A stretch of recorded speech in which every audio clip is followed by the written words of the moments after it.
On today's video, we are going to be making fish fingers, and let's get right into it. In my bowl, I have cracked one egg and I'm whisking that egg and then setting it aside. Next, I'm using tilapia fillets. This is approximately 140 grams.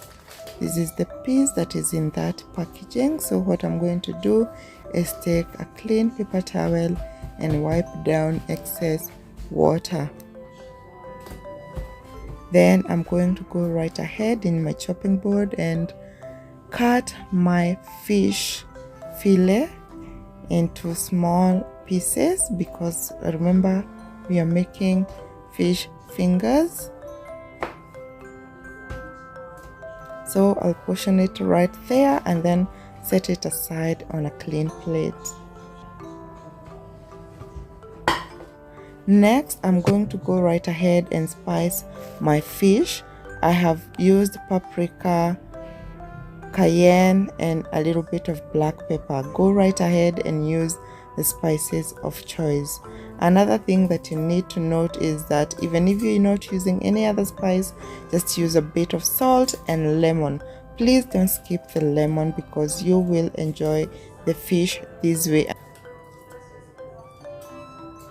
Next, I have my flour. This is all-purpose flour. In it, I have added a little bit of salt.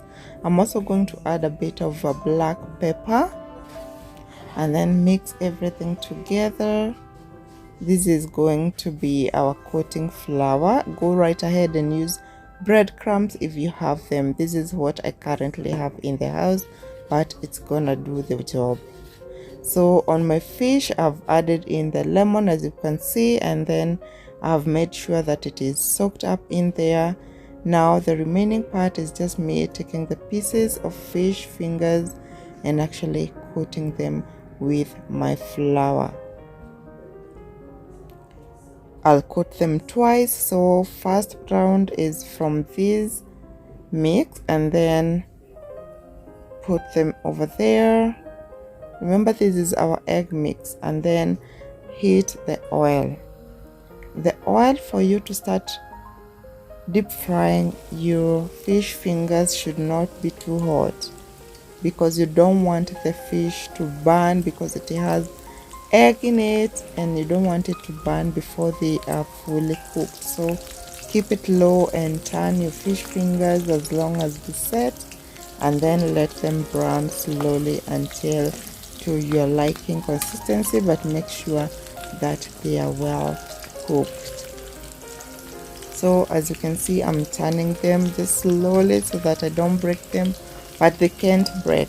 The coating and everything works perfectly, and you can see they are firm and steady.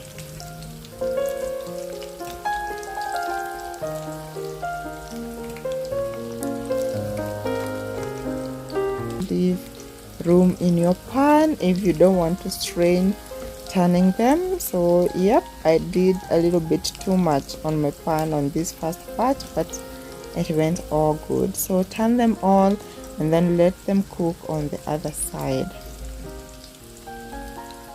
This takes a little bit more, like 5-6 minutes, when they are just slow cooking and then they have browned perfectly.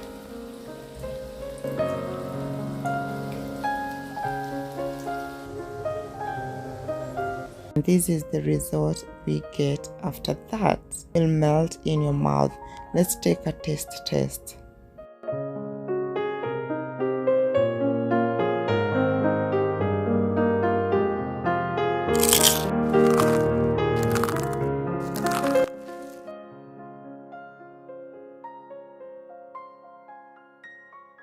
Go right ahead and try out this recipe and let me know what you think.